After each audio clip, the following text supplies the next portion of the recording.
Hello caller, thanks very much for calling the Non-Certified Therapy Club on 800 Dodgy Advice.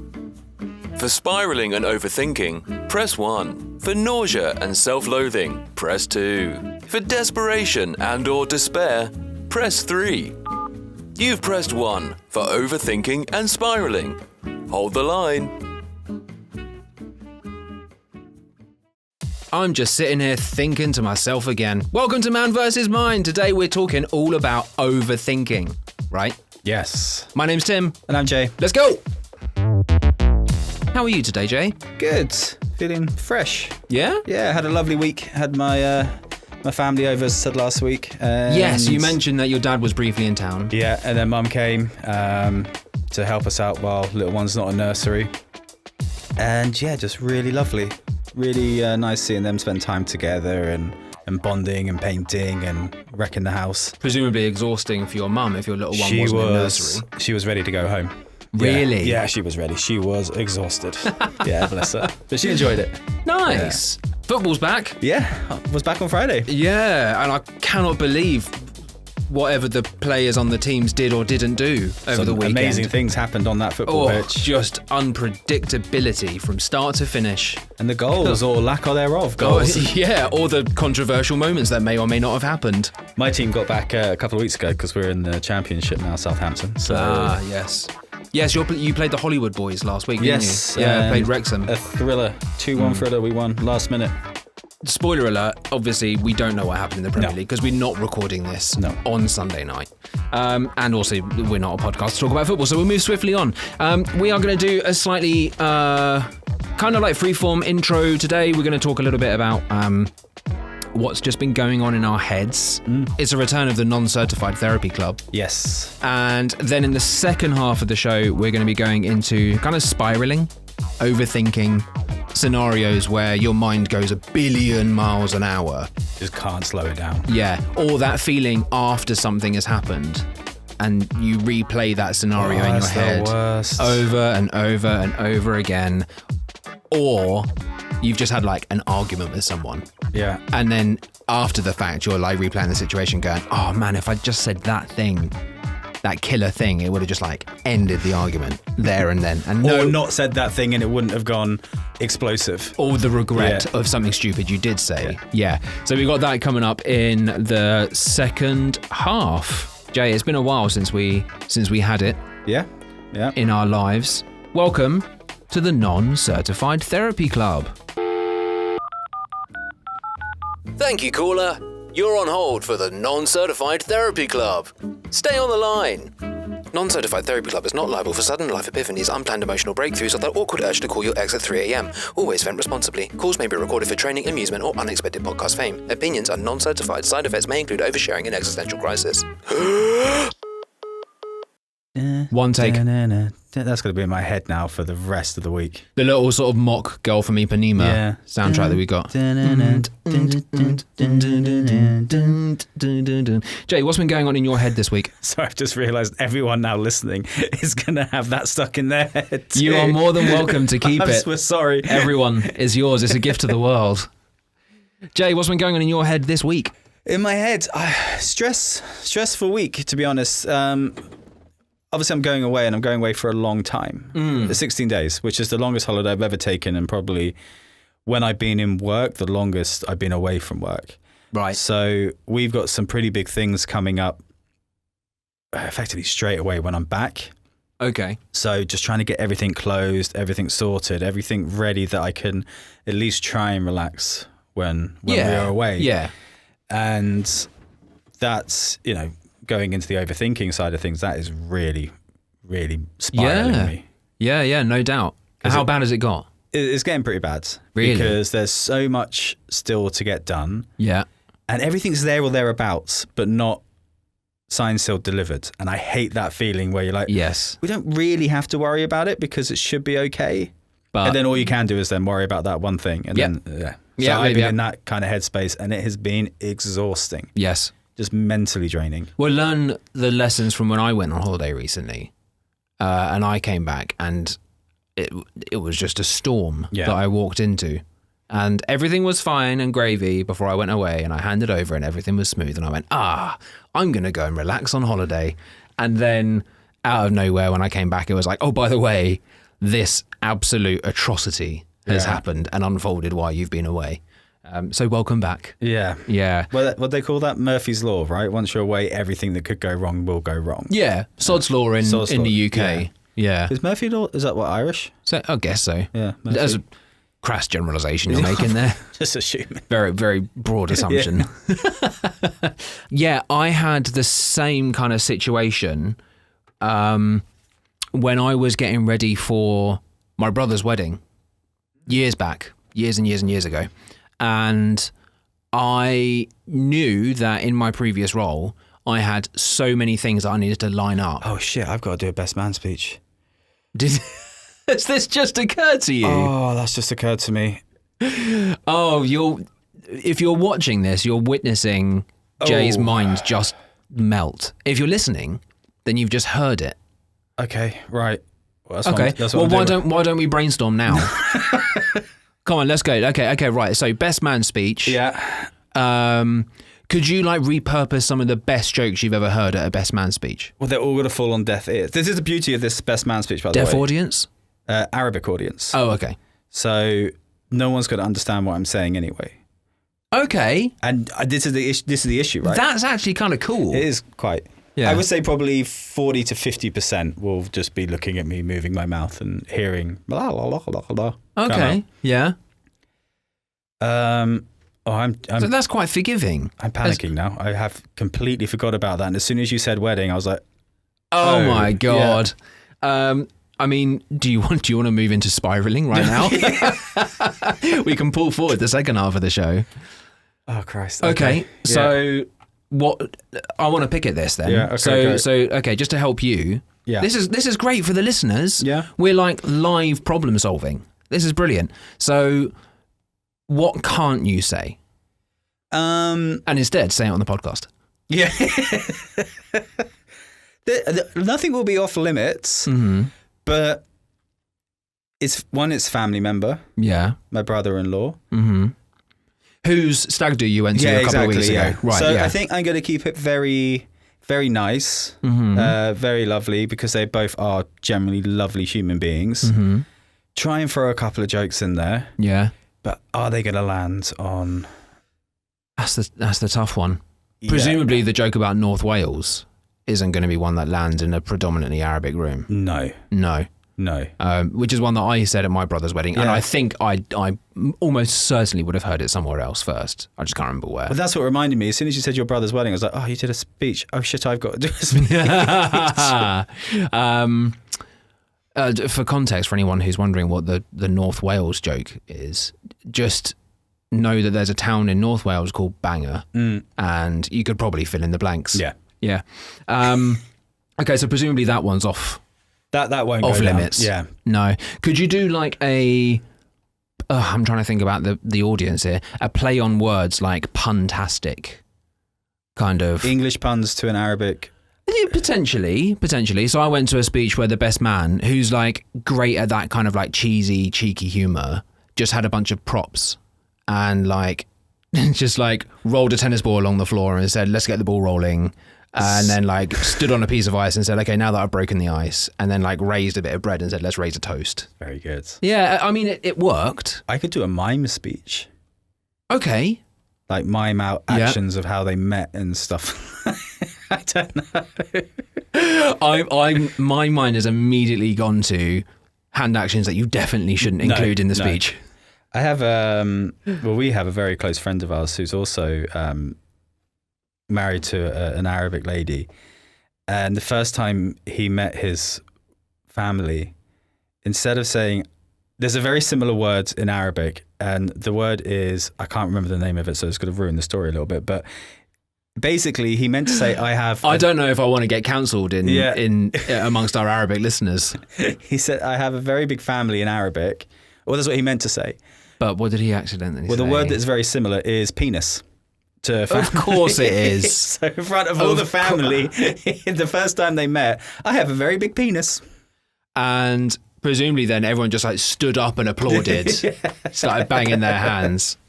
Kicked him out of the house. I'm with your daughter now, and I have an enormous penis. Right, okay. So any other thoughts on the best man speech, or should we just like wrap that up and, need to wrap that up, leave you to I need to deal with that in your own spiral time? about that.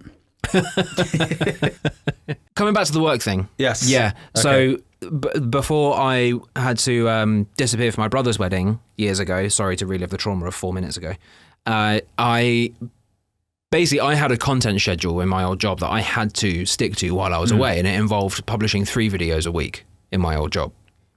So while I was away for 2.5 weeks, I had to get 2.5 weeks of content ready to go, plus for the week that I'm back, because I wouldn't have had time to shoot and edit anything. Okay. Once I'd returned. Yeah. So basically I had to do 3.5 weeks, almost a month's worth of work before I managed to get to take that holiday. And I worked it out that basically for 17 days straight, I didn't work any fewer hours than 7 a.m. to 11 p.m. Just to get that across the line. Yeah.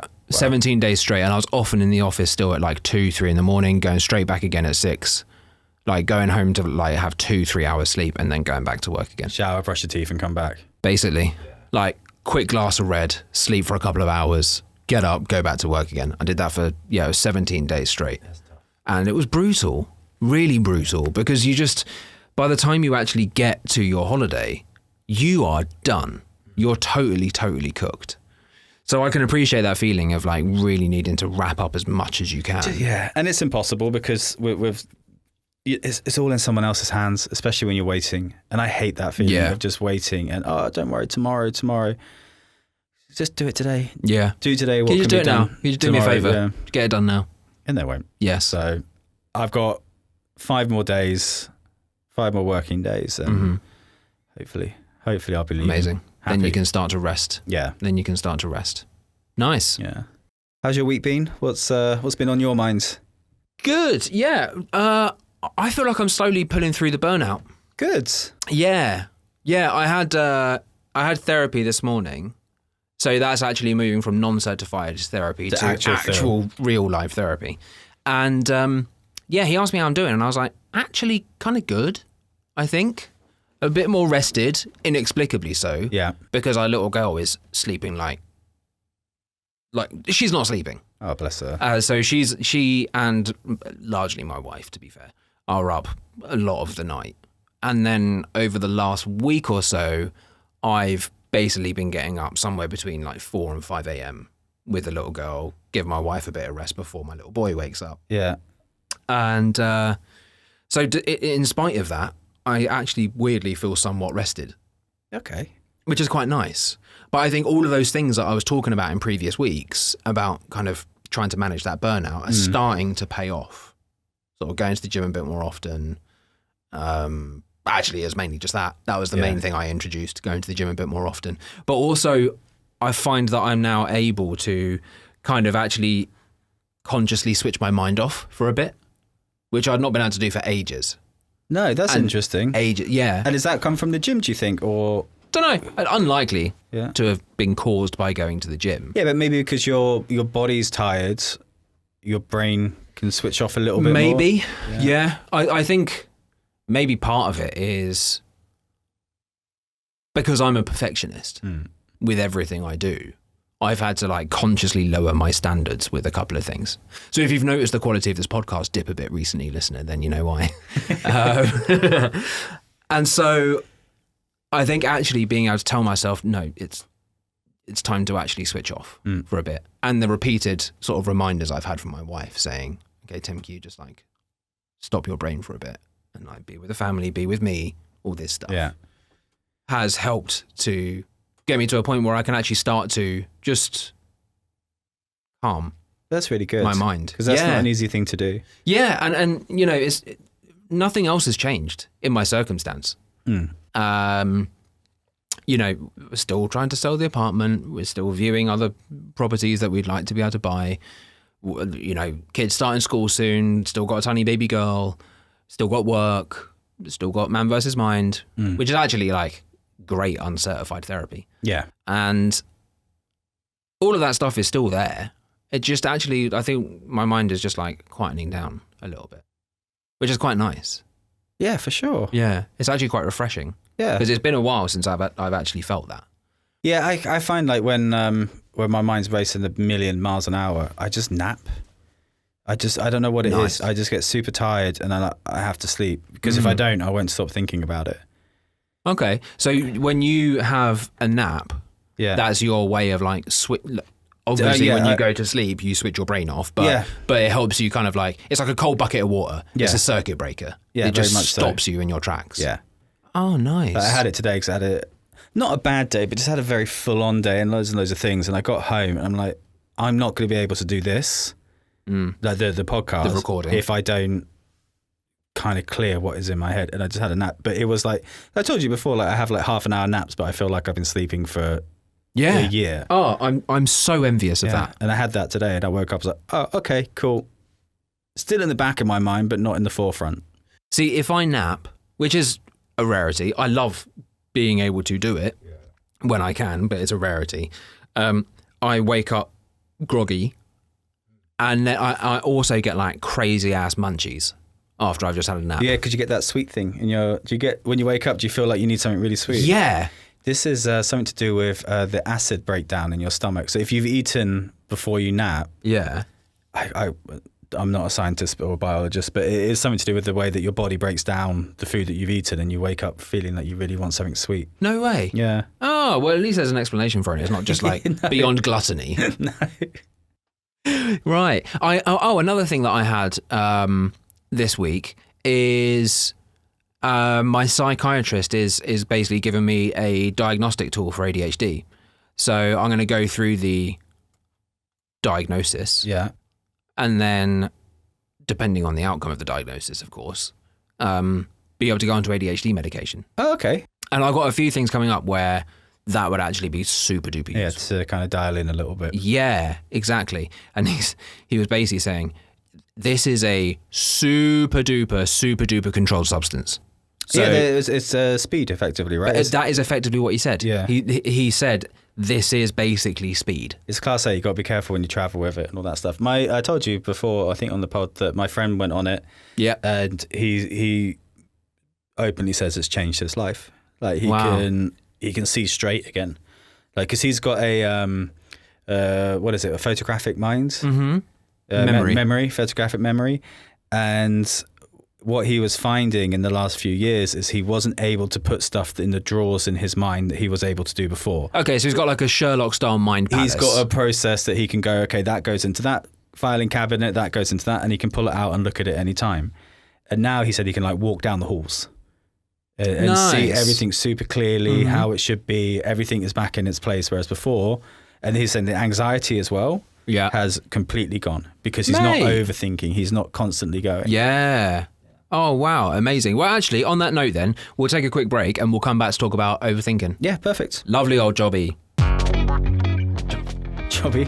Scottish for shit, isn't it?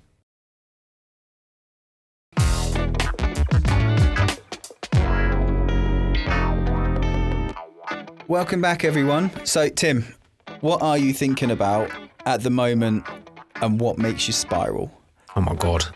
Well, it's no secret that the sort of thing I'm thinking about at the moment is like life project management. Yes. Yeah. At this stage of life, it's like lots of big picture things going on. Work takes up a lot of my time, naturally. And so I'm thinking about that, the kind of significance of the different projects that I'm working on, the consequence if certain things don't come through, if certain pieces don't come together, if certain dominoes don't fall in the right order. That's quite a big one because a big part of how my regional team does for the year falls on my shoulders. Right. Okay. So that's there a lot of the time. And when I was feeling at my kind of most burnt out, I think it was because of the pressure of what was going on with work and where I was with work. So it's quite easy for me to overthink that and spiral about that. Yeah. especially then the kind of consequence. You're seeing this overthinking and spiraling in real time here. And then the consequence of if I did underperform or if I did sort of make a massive mistake or something, which is rare, but we're all human. We're not infallible, right? What would the consequence be of that to my family, to my security, to my wife and to my 2 kids? And then what would that mean for our residents in this country? The kind of the knock-on effect of if something went drastically wrong at work, and I'm somebody who has a naturally anxious mind, so I kind of do go into those little rabbit holes and think, oh my God, okay, so something kind of significant may have happened at work, for instance. Where does that leave me in terms of my position in the company? Is it going to affect my security here? Is there a problem further on down the line that might lead to? Is that going to affect our stability and our security? Those are like the main things kind of at work. What I spiraled recently, and my wife almost had to kind of shake me out of it because I was not literally, almost literally, but not literally, because I was really spiraling when we decided to put our house on the market. And we had a couple of prospective buyers that looked really positive, and alas, unfortunately, since then they fell through. But what we hadn't done, and I don't know how this works in the UK housing system, but in the UAE, you have to get a kind of pre-approval for your mortgage. Yes, yeah. You have to have a bank tell you, we will give you a mortgage. Right? Yeah. You suit the eligibility criteria, we'll give you a mortgage for X amount. And I hadn't received that pre-approval at the time that we put our house on the market. And I was then going through this pre-approval process, which usually takes like 5 to 7 working days. And it was like a month had gone by and I still hadn't got this pre-approval. And so with prospective buyers who were basically, we were close to getting an offer that we'd accept. I was then being held up from that. And then I was sitting there thinking to myself outwardly with my wife, okay, so we're trying to sell our apartment because we want to sort of realize the appreciation in its value so that we can then use that to get a leg up to our next home, and which will hopefully be a long-term home that will give us the security we need with the stability we need for our family for the medium and the long term.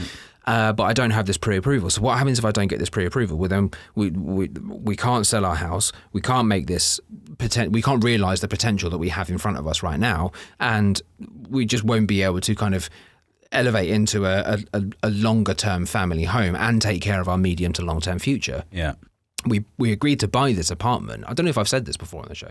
We agreed to buy this apartment, and then, which is a 3-bed apartment. If anyone wants to buy it, it's in great condition. Upgraded the floors, done it all nice throughout. Apart from the shower handle. And except for the shower handle. Didn't you cut yourself on the shower handle because you put it in dodgy? Oh no, not quite. No, that's no. We've done this before. We've had this conversation before. That is slander. Stop trying to put buyers off my house, Jay. And where was I? Oh yeah, and then 3 days or 4 days after we agreed to buy the apartment, we found out that we were expecting our little girl, which is amazing news. But then we already knew straight away that long term we wouldn't be able to stay here for that long. Yeah, you know, and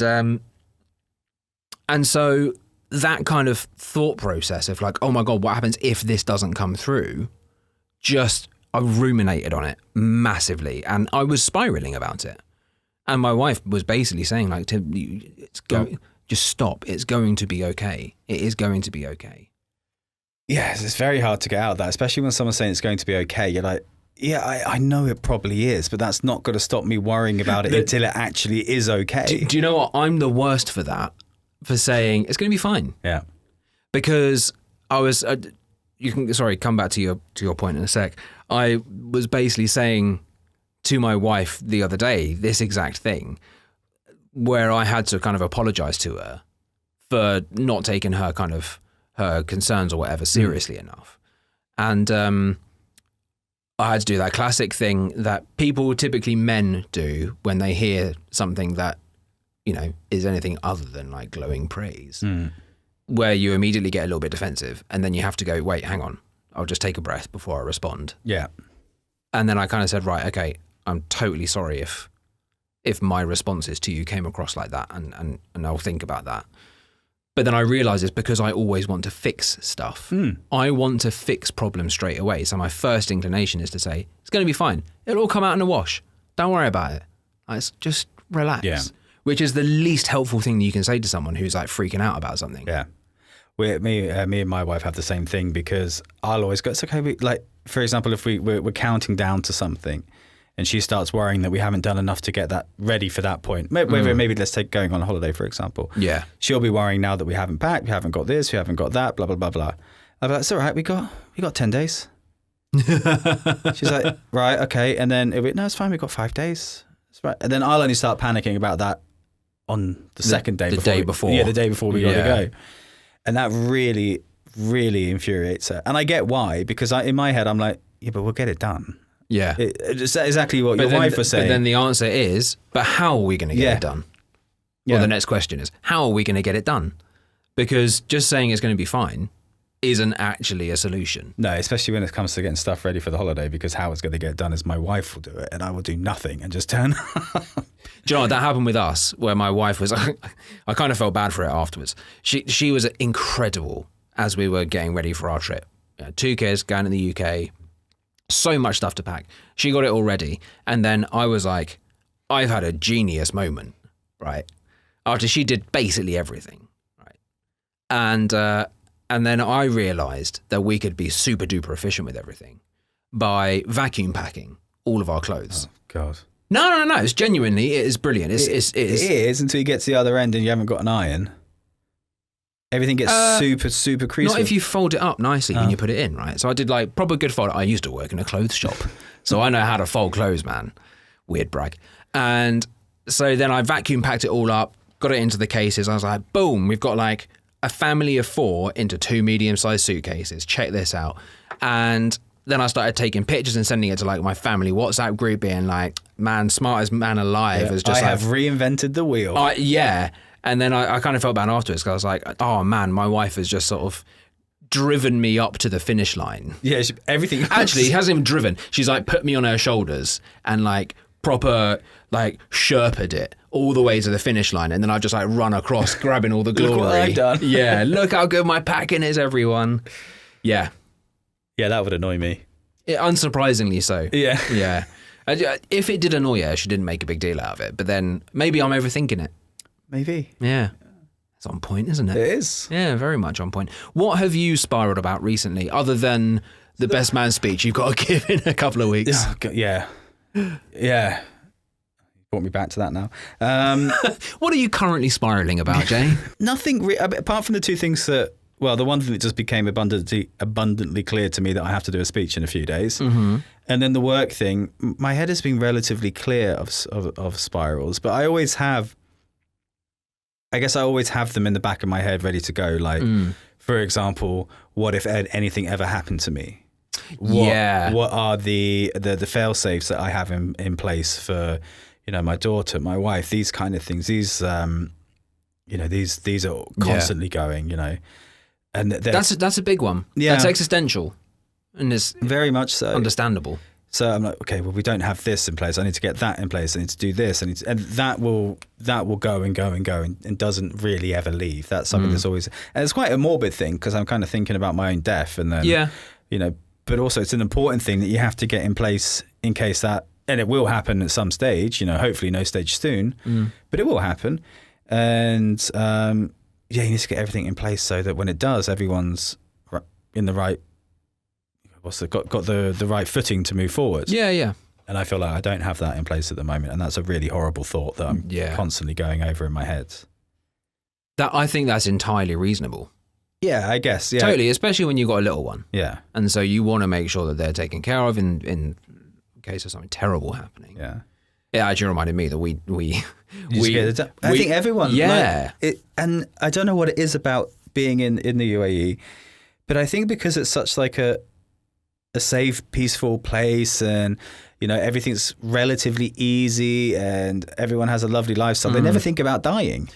And nobody has wants to. like a will in place, or no one has this. Hopefully, then by the time we revisit spiraling in the future, we'd have actually got our shit together. Yes, hopefully. And I don't even know if we should be broadcasting the fact that we don't have wills.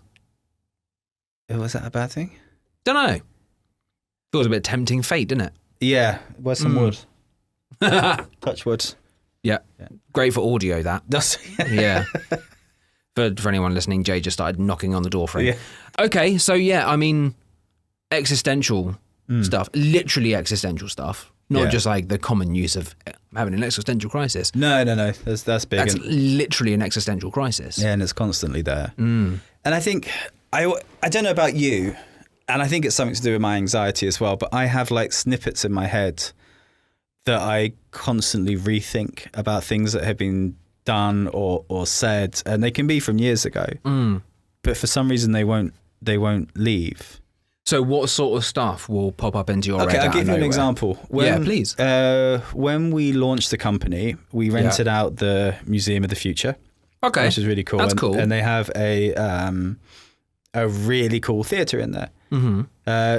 Auditorium. Okay, that's the correct word. Yeah. And we invited 500 people. They all came for the launch, and there was VIPs, royal family members, all that kind of stuff. Yeah. And it was up to three of us to kind of pitch what we're doing and talk about it. And we had like a 45-minute talk about what we're doing, why we're doing it, and we're trying to get investment at the same time. Yeah, of course. Yeah. And God, what did you do? Well, it wasn't great. It wasn't bad. Like, I didn't do anything silly, but I was meant to say the UAE government is investing 50 billion into the excellence such and such. Do you want to take that whole line again? Yeah. the UAE is investing, I think it was like 50 billion into so-and-so industry. Yeah. But I said 500 billion. Oh, mate. And... Oh, that's terrible by a factor of 10. Yeah, it's well off. Yeah. And I kind of see everyone looking in the thing, especially in the front row where all the dignitaries are. I thought, fuck it, okay, whatever. And it kept going. And then halfway through my speech, I was like, oh, it's 50 billion. You said 500. But I couldn't bring it back. And it was gone. That moment was gone. And I always... I feel like we just keep circling back to the 500 billion thing, that $500 billion pledge that they made. And that has stuck with me. That one sentence is in my head a lot going around. Oh, no way. 500 billion.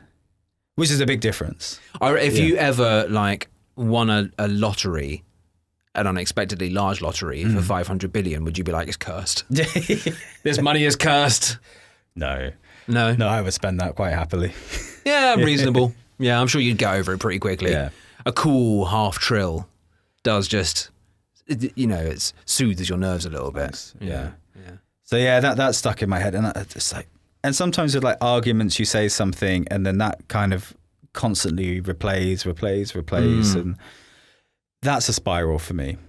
Yeah. And even going into meetings, I had quite a big meeting this week, and that was playing in my head. Don't do that again. The 500? Yeah. Right, yeah. Because you got to say numbers here. Don't say the wrong number again because you look like a right tit. Don't do it. Was it the same people? No, it wasn't the same people. But actually, they may have been there at the event. But that's something that's always playing in my mind. You're going to say the wrong word. You're going to say the wrong thing. Oh, and then it becomes a bit of a self-fulfilling prophecy. Yeah, absolutely, thing. Yeah. Where you're sitting there now thinking over and over again, God, if I say the wrong number again, this is going to be dreadful. Yeah. It's easier to get away with in a meeting. You can pull it back a bit. Yeah, I suppose public speaking is different. Yeah, when you're talking to 400 or 500 people, it was a bit more of a challenge to go, I've said the wrong number, I'm really sorry. Yeah, I suppose it depends on the context. Yeah. I'm the sort of person that I'd probably try and own it and make light of it. But it depends on the audience entirely. Had I realised I'd done it sooner, then I would have done. If I had said 500, yeah, I would have gone, oh no, sorry, 50. But I realised Yes. 10 minutes later, and there was no way going, oh, by the way, what I said 10 minutes ago, that was bullshit. It's actually 50. Yeah. Maybe just drop the BS. Yeah. Yeah, you might have been able to get away with that. Yeah, maybe. Yeah. You mentioned about like arguments and wishing you'd dealt with things differently. Yeah. Is that because a really common one is people like, I do it. Thankfully, I don't have many arguments. So this hasn't really come up for, I'd say, quite a long time. But it's the kind of looking at yourself in the mirror afterwards, like, I don't know, you just got out of the shower or something. And then I'm sitting there going, like, just reliving the whole thing in my head, like blow by blow account. Although it quickly gets distorted, like the events very quickly change in your head For sure. to what actually happened. And then I'm sitting there going, oh man, if I just said this combination of words, that'd have been killer. Yeah, that would have ended it. Yeah. Done. Yeah, straight off the bat. Like, you got nothing to come back from that. But then the flip side is you say something that you really regret and you kind of stoke the fire a little bit too much. Quite possibly. Yeah. Yeah. Yeah, that's happened a few times. So I've gone, why did I say that? There was as soon as it's out, you're trying to catch the words. There was no need for. Now I've just made something that is an argument into a nuclear argument for the sake of trying to. I don't even know what I was thinking. I don't know how I thought that was going to help the situation. But and you can kind of feel when it's all bubbling up, you can feel sort of your blood boiling, your face is prickling. Yeah, like you can feel it all the way around your face like that. Yeah. I'm trying to recall if I've had an occasion where I've really said the wrong thing. I'm sure I have. Mm. I don't know if I've had it in an argument with my wife. I've definitely said the wrong thing by mistake, like at work. Oh, for sure. Where I've tried to be like my kind of flippant self, a little bit brash, but not in an aggressive way. And I did say something at work where I was trying to have a joke, and then after I'd said it, I realised it could totally be misconstrued. Okay. Did you have to check, like, with the, Yeah. And after I said it, it was nothing like dreadful. It wasn't like old school 1960s banter where I said something terrible to a colleague and expected to get away with it. It wasn't anything like that. It was more I was just being blunt, trying to be slightly comedic and whatever, and then I then got in my own head. Yeah. Massively. It didn't land. And thought, oh my God, have I just said something terrible here? Have I just said something really, really bad? And kind of thought about it and then sent a message to the person I was speaking to. There's a few of us just like chatting. And then I sent a message to the person I was speaking to and said, I've just been thinking about this. Did this come across terribly? And they said, did what come across terribly? Yeah, they didn't notice. Didn't even ping on their radar. And I said that thing I said about the thing. And they went, oh, no, I didn't even think anything of it. Like, what are you talking about? But I'd spent like 20 minutes. Just sweating. Yeah. Thinking, have I just made myself look like a right tit? Thankfully, I hadn't. Or they were just being nice. Just being very kind to you. Yeah. Yeah. Okay, here's a big one. Mm-hmm. Money. Yeah. Do you spiral about money?